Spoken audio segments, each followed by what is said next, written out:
Welcome to episode 6 of Pinnacle FC, your favorite football gambling podcast. And if it's not, well, why not?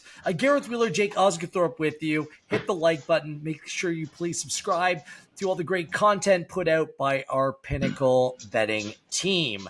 Another week. We're actually both on vacation next week, so let's go out with a bang here. We have a full fixture list in the Premier League this weekend. The last taste of it we had was Man City 2, Arsenal 2, just an absolute bonkers wild game, 90 plus 8, John Stones equalizer. With the Madrid derby this week, we have Bayern Munich, Bayer Leverkusen. It's a good week to look ahead. As we do on this podcast, we cover all of the European domestic leagues, dig into all the big games and markets that stand out to us. This weekend in the Premier League, a couple big fixtures. It's Newcastle, Man City to kick off the weekend. Should be a good one. To cap it off, Manchester United hosting Spurs. But when I'm looking at the markets this weekend, it's hard to find a whole lot of value, markets that jump out. At least that's from my perspective. Are you looking at this week in a different way? No, very similar. I had very few bets that just jumped off the page to me. Does look like the market have kind of got most of the things right, or in line as to what I'm thinking. So it's going to be an interesting kind of board to navigate and to try and find as much value as possible. But we'll do our very best. That's what we're here for. We'll provide you with the best bets from across the continent, as you said. We'll have fun while doing it. Generally, we're the most fun podcast as well. So let's start off in the Premier League. What's your headliner this weekend? Is it the United Spurs game, which takes place Sunday afternoon? Is that the game for you of the weekend? Yeah, it's the game of the weekend for sure. It's, we've seen quite a lot of improvement from Manchester United over the start of the season. That's, undoubted. I mean, they were excellent for the first half against Crystal Palace. Should have been a couple of goals in front. Again, poor finishing / good goalkeeping kind of prevented that. But hugely positive signs, and that's without Ugarte starting as well. And I think he'll make a big difference to this team in terms of winning the ball back on a regular basis and providing them with more opportunities to kind of, attack as opposed to just defend. So, I think this is going to be a really interesting game. We know how Spurs are going to play. They're going to be wide open. They're going to have a go, take the game to United. But having said all that, I'm finding this a very difficult match to pick a bet in. I've actually got no bet written down currently. If you were to press me, I probably would be leaning towards the over, which is set quite high at 3.25, or I'd be looking at Man United on the handicap at plus 106. I think now they've got a full complement. You've got De Ligt, you've got Martinez back there. The back four's looking more settled. You put Ugarte in there alongside Mainu, and all of a sudden you've got ball winners that will, comfortably or will be better equipped to deal with Spurs' high press. And obviously the likes of Rashford, Diallo, Bruno Fernandes, and Xerxes. You've got a lot of attacking talent there. So I probably would just give United the edge on the handicap. They're giving a quarter of a goal at plus 106, but no official play from them. Plus 135 if you want to back United outright. The draw plus 297 on Pinnacle at current standing on a Wednesday afternoon, Wednesday night. Plus 183 if you want to back Spurs. Like you said, 3.25 is the goal line, minus 115 to the under, plus 103 to the under, minus 115 to the over. I went directly to the total as well because United have only scored 5 goals on the season, but their XG is more than double that thus far. Their expected goals, their processes. I think that this is the style of play that Erik ten Hag wants to play, and I call it a little bit Spurs light. Like, they don't press as high, they drop deep, but there's gaps all over the place defensively in this Manchester United team. If it wasn't for an Andre Onana double save against Crystal Palace, they might have lost that game, even though I thought they were the vastly superior side. Then, quite frankly, Palace didn't want to take any chances and just killed off the game for the last 20 minutes of that game. Spurs will not play that way under Ange Postecoglou. They just don't. They're willing to take some more risks. They're willing to play high, and they were in the goals last week. 3 goals, over 3 XG as well. So I'm looking to the goals in this fixture. In recent past, it has brought the goals. Spurs have scored 2 or more goals, I believe, in 3 of the last 4 trips to Old Trafford. So that was the only other alternative play that I would consider making is over the Spurs goal total of 1.5 goals at minus 104. I understand what you're saying about a more stable back line, but players like Dalot and Mazraoui for me are better better going forward. And I still think that there's some real issues in this United team defensively that Spurs can take advantage. Spurs this season have been playing to the over as well. They've gone both teams to score in Spurs games, 7 of 9. Both teams over 2.5 goals in 4 of 5. I know we need to get to 3.5, but I don't think that's a push when it comes to this fixture. This fixture's gone over 2.5 goals in 6 of 8 times as well. So, and Spurs won't go to Old Trafford. They won't be, blown away. I feel like the total is the way to play, the safer bet in this one rather than picking a side. So that would be my lean. Spurs over the goal total, as well as over 3.25 in general. I still think that this game could be like a 2-2, a 3-2 fixture come this weekend. What else sticks out to you? I was looking to make a play in Newcastle City. Obviously, Rodri's out now when it comes to the City side. But there's so much depth of talent. Like in the EFL Cup this week, okay, Phil Foden's being introduced to the side slowly but surely. Other than Ake, they're healthy and have players available across the back line. And Newcastle right now, just the process hasn't looked that good, although I'd love to get on side with them. The handicap is set at a full goal here, and I'm trying to justify myself in making a pro Newcastle play, but I'm not quite getting there, Jake. Yeah, I was the same. Initially, when you heard the Rodri news, you do fear for City a little bit. But then you think back the way they started the season, they didn't have Rodri at all. And they, came out in sensational form. Obviously, Kovacic playing in that deep role. You've got Gundogan who can slot in there as well, who played that role, a little bit in the season before he left. So yeah, they've got an embarrassment of riches, and I think they'll deal with it. And like you said, Newcastle's underlying process is very concerning. I was very high on them pre-season to finish in the top 4, but performances have been really underwhelming. Allowed 1.76 expected goals against per game, and that's just not going to cut it if you're going to finish in the top 4. So, we'll look at Rodri missing and see that as a weakness. But I think City will create chances at Newcastle, and that minus 161. I know it is kind of short, but it's the kind of price that you don't often see for City. And now, granted, it's a tough away game, but. -1 at Man City on the handicap at +104 was something that appealed, but again, it's a no bet for me. I don't think there's too much value to be had in this game. I'm with you on Newcastle. The process at losing 3-1 at Fulham, it just wasn't the scoreline. It's a back 4 that I can't trust. Gordon Murray, his ball across the middle of the park that led to one of the Fulham goals, it's sloppy. There's no need to make a play like that. So discipline has been an issue for me.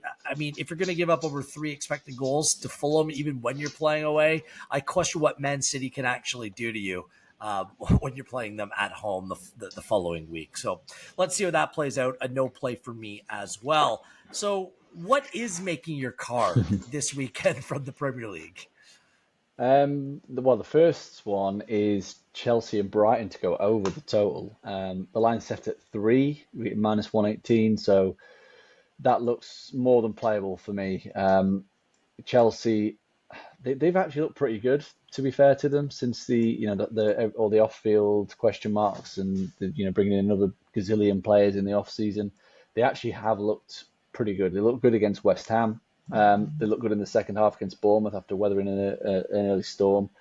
I think they've got firepower. There's no question about that. And I think the thing that helps this bet from a Chelsea side is the depth that they've got. They can turn to the bench and bring on João Felix and, Christopher Nkunku's got a hat-trick in midweek. So, if the game is in the balance, 1-1, for example, with half an hour to go, you've got those players coming on fresh, which I think is massive. And then Brighton just seem to be the entertainers yet again, don't they? That game against Forest, it was, I don't know if it was as good as the Arsenal City game, but it was close. Both managers sent off, Morgan Gibbs White sent off, chances galore, loads of fouls, loads of cards. They're creating a lot of chances, Brian, but that high line of theirs is looking very vulnerable. We saw Forest, they scored the second goal from the break on the high line, and they should have scored a winner very late on. They went through one-on-one. I forget who it was, tried to square it to Hudson-Odoi, who would have been offside. But they were carved open so easily, and the way in which Chelsea did that to West Ham last weekend, I think they'll do something very similar. but obviously I don't trust Chelsea at the back. So I think this could be quite a high-scoring, fun game. I wouldn't be surprised if it was like a 2-2 again, or Chelsea nicked it 3-2. So yeah, I thought the line would be a little bit higher for this game. I thought we'd be getting at least 3.25 set. So yeah, in my mind, I've got quarter of a goal on side as well. So Yeah, that's the I play. mean, Brighton back to the well, both teams to score over 2.5. It's only minus 117. I'd like to get a little bit more there, but that's in a barely playable range for me. I was also tempted by the Brighton double chance. I know all these things that you're saying about Chelsea. Still no right back. Well, Still a Malo little bit of a Gusto played in working. midweek. Oh, did he play? Okay, I didn't Yeah, see so that. But he'll on the probably be weekend he back didn't play. for the weekend. Yeah. But is he going to play midweek, weekend, especially when they're coming off an impressive win? We shall see. But that's a step in the right direction. I was tempted to try Brighton on the double chance at plus 117. Again, just couldn't quite get there simply because Brighton's played a lot of football with a man up. They did it against Nottingham Forest. They did it against Arsenal. It's created some really good numbers and some really watchable football for a team that loves to attack. I think Hertzler is a real deal as their manager, but two new managers, it's still a little bit early to have an actual feel, but I agree with you. I think the total is the play. What else, if anything, are you looking at in the Premier League? The late game on Saturday, Liverpool Wolves. I think I'm going to take Liverpool on the handicap at minus 1.5. We're getting plus 102. I've not been impressed with Wolves at all. I No. think Gary O'Neill's walking a bit of a tightrope at the minute. Some With injuries too. They're not fit. Yeah, well, all the excuses are coming out. The schedule has been tough. Like, there's no doubt about that. Arsenal, Chelsea, Newcastle, Villa in the first four, and now they play Liverpool. But they're on a pretty poor run. I think it's one win in the last 13 or 14 league games, stretching back to last season. So yeah, make of that what you will. But he does seem to be on thin ice, and it doesn't get any easier either because the schedule makers have been very harsh. Like I said, Arsenal, Chelsea, Newcastle, Villa, Forest in between. They've got Liverpool, then they play Brentford away, which is not an easy game. Manchester City, Brighton before November. So, yeah, I think he could be in big trouble. And the performances just haven't been good. They've been so open defensively. I think it's just a way in which he wants them to play. He wants them to play on the front foot, very aggressive in the press. And like I said to you last week about the Liverpool against Bournemouth, I think Wolves are a very similar team to Bournemouth in the way in which they go about the business. They press high, trying to win the ball in the final third. And Liverpool, I think, under Slot in particular, have got the players, the system, the calmness to just play through that press with ease. And that it kind of proved itself last weekend when they won very, very handsomely 3-0. I wouldn't be at all surprised if they did something similar again. And we saw exactly a kind of blueprint from Chelsea as to how to deal with Wolves, which was exactly that. Kind of invite them on, couple of quick passes, and before you know it, your front three is running at their back three, and your front three is a lot better because in that case it was Palmer, Jackson, and Madueke. This time it's going to be Salah, Jota, Nunez, or Diaz. So yeah, I think Liverpool can rack up at least 3 goals here and win this by a couple. Oh, if that's the case, then the Liverpool goal line comes into play. It's on Yeah, 2.5. You can bet that at plus 121. The way that I've got on side with this is both teams to score yes, plus Liverpool at plus 178. You mentioned Wolves' problems are at the back. Mascara is now out. That doesn't look good. I just look at this Wolves side as one that can challenge teams because they're a little bit awkward to play from an attacking perspective when it comes to Wolves. They scored against Liverpool in this fixture last year. It was 3-1, the final to Liverpool. Wolves did put past 3 the season before when Liverpool made the trip to the Molineux as well. So there's recent reference points. It's something about this Spurs team. I still think they can create, cause some problems. So both teams to score. Liverpool win at plus 178. That just about makes my card. Maybe a little bit of a reach, but I think that you're still on the right side of things. And the both teams to score, if it comes through, then you're looking decent. last week, both of us thought it was a time for Everton to go out and beat Ipswich and win, or what Leicester City that is, and win their first game of the year. Could it be this weekend against Crystal Palace at Goodison Park, where they go and win their first three? Jared Branthwaite is just about ready to return. He's going to be questionable heading to the weekend. Everton hasn't been as bad as the record shows. If you look at the data, they're still better than what they've actually picked up. I just haven't been impressed by Crystal Palace thus far this season. That surprises me because Glasner had this team playing very well at the end of last season. They look a little bit timid or unassured. Wharton looks like he's taken a step back. Eze, same thing. He hasn't hit his stride yet. And it's a tough trip to Goodison Park, a place where they don't really come away with results. So could this be the weekend for Everton? It could be, but they need to sort themselves out defensively. That is for sure. Yeah, they've given themselves chances, haven't they? In all the last 3 weeks, taking leads and letting it slip. So, sooner or later they are just going to fall over the line, aren't they, and get a victory. But I wouldn't be backing them at this kind of price. I think that Palace, I agree, they've not looked great, but they are going through quite a big change.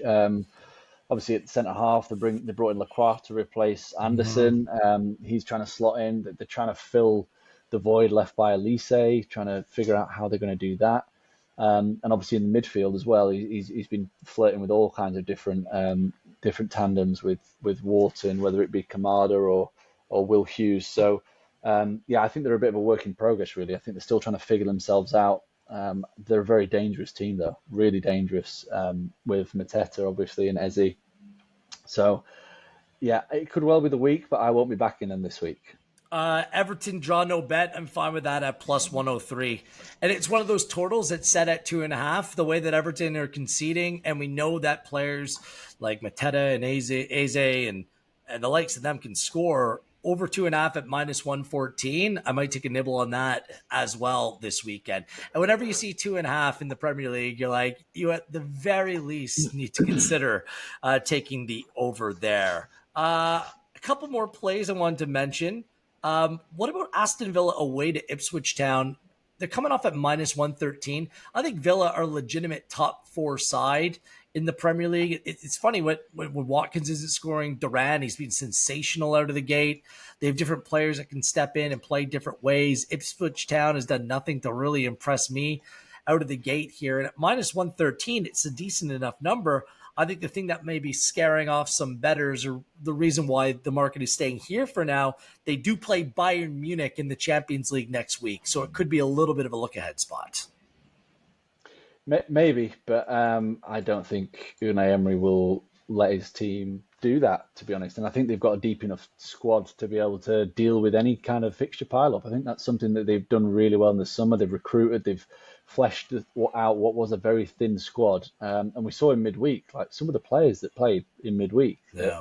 Emi Buendia, who's, welcome back. Forget that he's there. Welcome back. Yeah. John Duran gets a start, scores a goal. So, I'm with you. I think this is a huge price, to be honest. I honestly, like you said, Villa are probably, they were top 4 last season. They're certainly performing like a top 4 team again.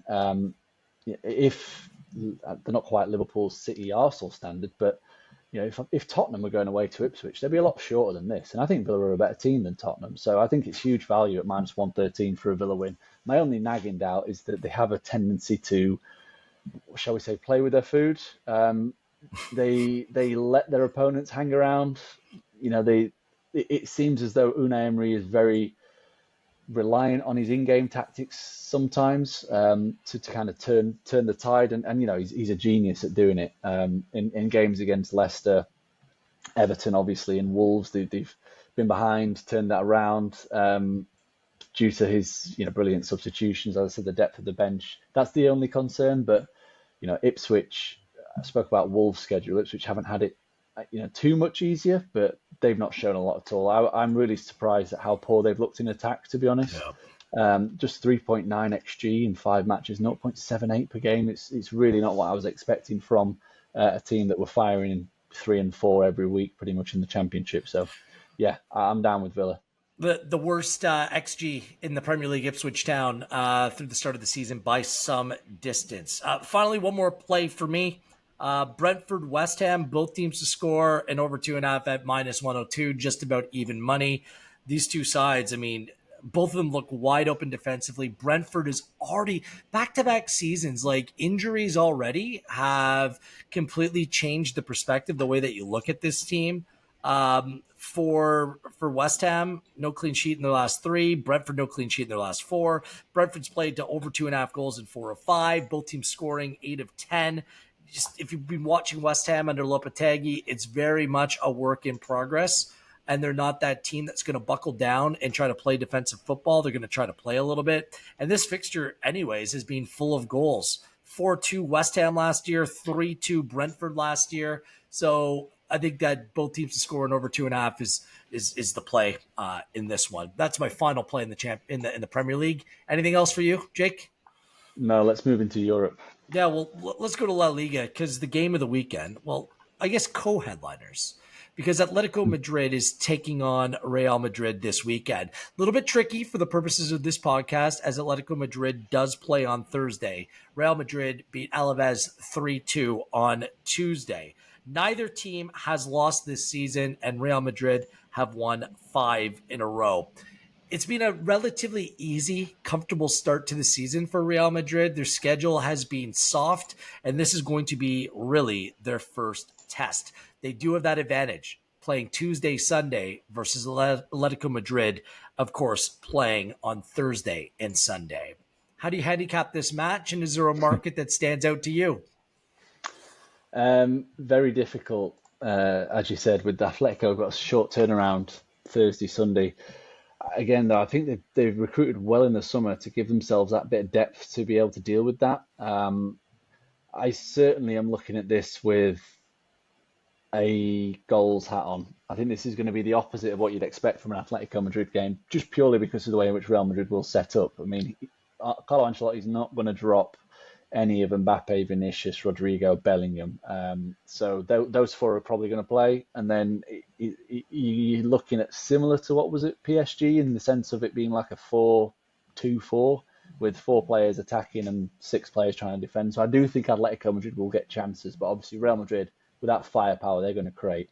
They've looked very vulnerable, they have, Madrid. You mentioned the winning midweek against Alaves. Granted, they were 3-0 up, but yeah, you know, see the game out, get a nice clean sheet, and they conceded twice. There are some question marks around Real Madrid for sure.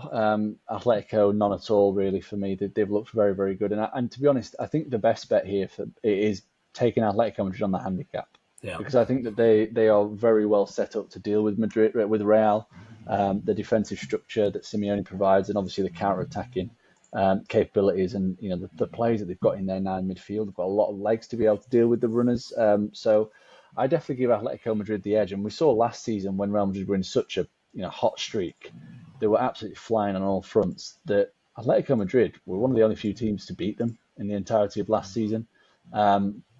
I think they did it twice. So yeah, they beat them in the Liga, then they beat them in the Copa. That was after extra time. Both those matches at home as well, which is significant heading into this game. So, and just historically, if you backed Atletico Madrid drawn a bit blind in the last 6 head-to-heads, I think you'd have had a winner 3 times, or twice, drawn twice and lost once. So yeah, you'd have been in profit back in this, and I think that Atletico are definitely a team that has Real's number. Yep. I agree with you. I look at this the same way. The fact that Atletico Madrid has beat them the last 2 times, I still think figuring out this balance between the front 3 and Bellingham, like, it's very attack-minded. And there are some injuries at the back, and they look a little bit too open for me at times. I think that'll be something that Simeone might be able to take advantage of as well. Look, this Atleti team, I'm with you. They've recruited well. They've got off to a really good start to the season. They are in the top 3 in expected goals per game in La Liga. We'll see what the Thursday fixture brings, but if everything stays the same, then that would be my play as well. Draw no bet at plus 104. I'll even go a step further. I will make a full unit play on the over. It's at 2.75 at minus 111. Both teams to score has played in the last 7 meetings between these sides, and that includes cup competitions. So there are goals in this fixture. It's not tight. It's not cagey. It's not anything crazy like that. So I think over the total is a decent enough play in this one.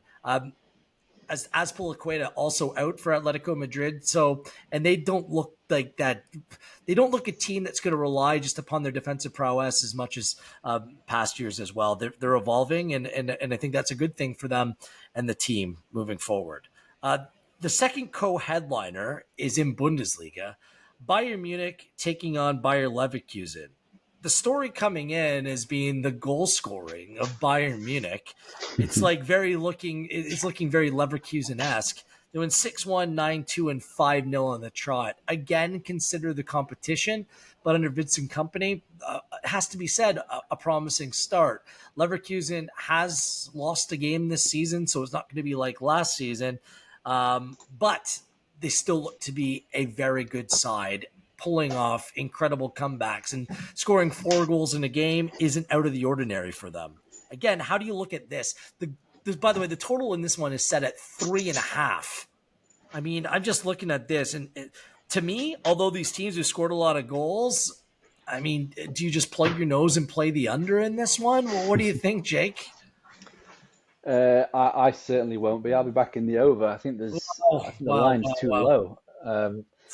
You only have to just look at the way in which they've played so far this season. Well, there's 2 things. There's obviously the way in which they've played. Granted, the schedules have been fairly kind-ish, but Bayern Munich's matches have averaged 4.75 goals per game this season. Leverkusen's have averaged 5.5 goals per game this season. Over 3.5 has landed in a combined 7 of 8. And I think I don't see a reason why this is going to stop just because this is kind of a big title-ish kind of game. Because at the end of the day, it's an opportunity to lay down a marker. Bayern Munich will be wanting to make a statement after Leverkusen went into their house last year, beat them 3-0 and put the end to their title challenges, basically. They'll be wanting to make a statement and, give them a good whacking back. But Leverkusen have shown that they're more than capable of scoring a hatful of goals. This Bayern Munich team, they score a lot of goals. They haven't been tested defensively yet, but they have also conceded a couple. They've not looked completely watertight. So, Leverkusen are going to get chances. And I think this is going to be a bit of an end-to-end ding-dong, really, where it could be a 3-3 kind of game, another 4-3. I won't put anybody off taking a few, higher line as well in the goals and just taking a chance on 4.5 at plus 193 because I think it could be that high scoring. It's just the way in which the Bundesliga is played in general, the number of attacking players that are going to be on the pitch, and 2 attack-minded coaches. So, yeah, I think there's going to be goals all the way. I just can't get there. I just can't get there. I mean, 3.5 for a game that could be a title, a potential decider or go a long way to deciding that. I mean, over the last 4 games in this fixture, it's been 4-0, 2-1, 2-2, 3-0. So if it's getting over 3.5, it's done it 50% of the time over the last 4. This one just seems high to me. I think that Bayern Munich can play a lot more defensive if they choose to, because they have the personnel that can do it. I'm not sure that Bayer Leverkusen does, because they just want to go out and attack. If I was to pick a side in this one, the handicap is 0.75 in this game. I've been taking a step forward, a double chance on Bayer Leverkusen at plus 120. Can you definitively say, based on the results thus far, that Bayern Munich are going to be a better side than Bayer Leverkusen this season? I can't get there yet. That may be the case. Olise has been great. They beat up on some really bad teams. But let's see. This is going to be Bayern Munich's first real test of the season as well. Leverkusen's had some tricky fixtures along the way. I think those tests might pay off. So I lean to the Leverkusen on the draw no bet. Forget the handicap here. Let's get a little bit more juice on that. The total just scares me. I lean under, but for your reasons, I get it, Jake. Maybe the over, no matter what the number is. Maybe that's the play this weekend. So, yeah. Hopefully. I mean, just to reiterate, Leverkusen have gone 3-2, 3-2, 4-1, 4-3 so far this season. Yes. So, I think they in the Champions League they had was it 4-0 as well. So, this I'd be shocked if this was low. But having said all that, it's going to be 0-0 after this spiel, isn't it?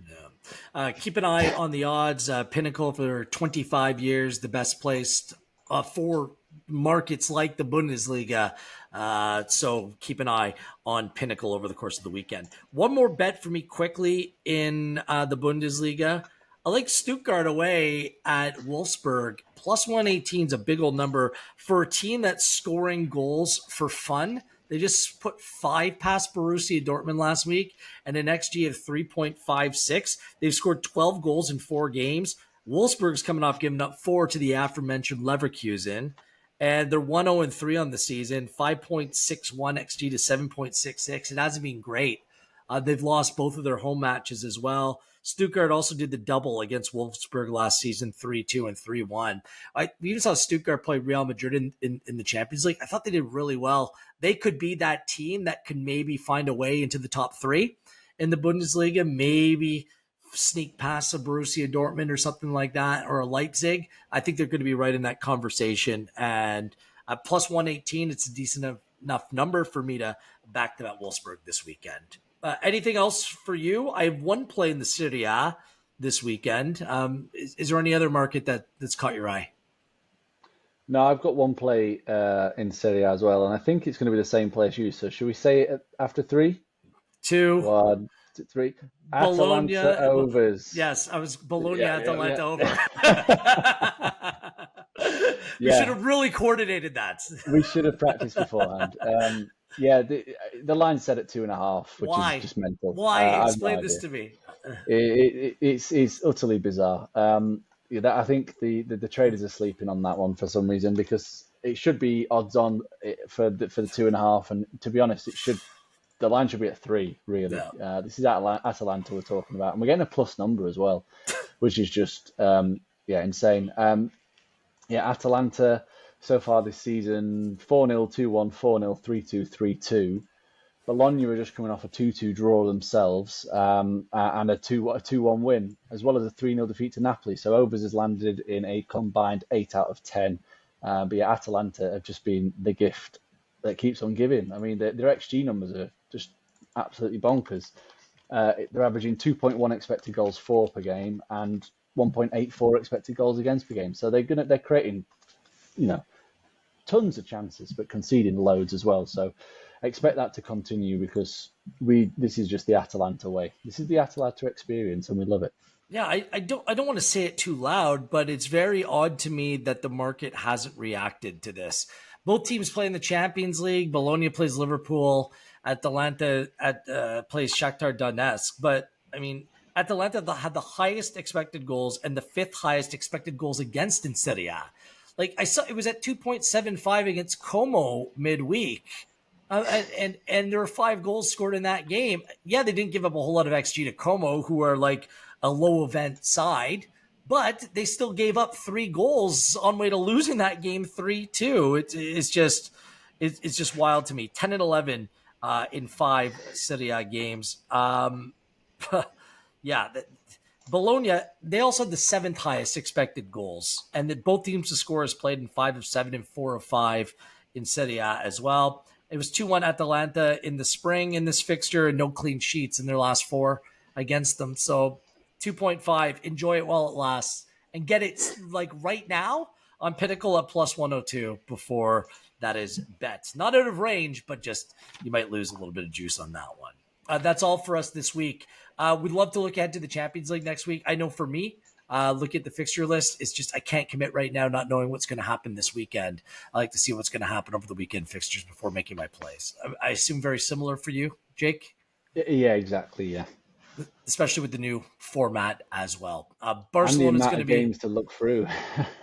Just really quickly, Barcelona, I want to get your take on them just in terms of what the markets are showing and doing. I mean, they lose Ter Stegen, joining a long list of early season injuries. Wojciech Szczesny comes in. He's their new goalkeeper for the time being. It looks like they're just trying to do enough to stay afloat, tread water, at least from a squad perspective. But yet when you see them, the process, even down all these players, I mean, the results are fantastic, but the data backs it up. Like, the kids are more than all right. They're simply dominant right now. So what do you make of Barcelona and the injury issues and what this could maybe mean for their early season campaign, especially after losing their first game in the Champions League? Yeah, I'm not too concerned.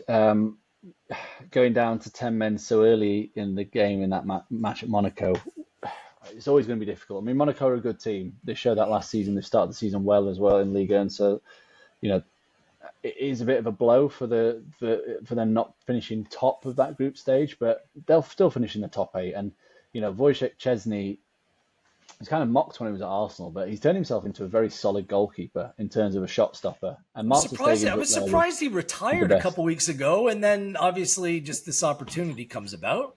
I bet seems like it was Szczesny or Keylor Navas, right? But based on his history, that's probably why they drew Szczesny out of retirement. He's not going to say no to Barcelona here.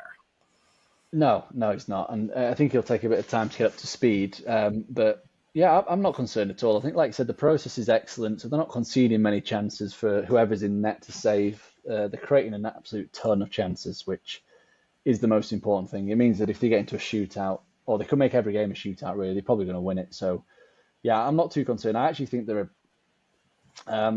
they've had a fairly kind-ish start to the La Liga season, but the outright markets aren't up at the moment because there's actually games in going. I still think they're probably going to be a backable price to win the Liga, and everything that we've seen so far, they look like the best team. So, I'm really excited to watch them. I think they're very exciting, entertaining, and like you said, the young players really are standing up. It's just don't overwork them, Barca. Look at what happened to the last few. No kidding. Be smart. Just like bet smart, bet Pinnacle. Good stuff, Jake. Enjoy your vacation. We're both off next week. We'll be back after the international break. So a little bit of hiatus, but we'll be back bigger, better than ever right here on Pinnacle FC. On behalf of Jake and everyone at Pinnacle, I'm Gareth Wheeler. Wheels down on this episode of Pinnacle FC.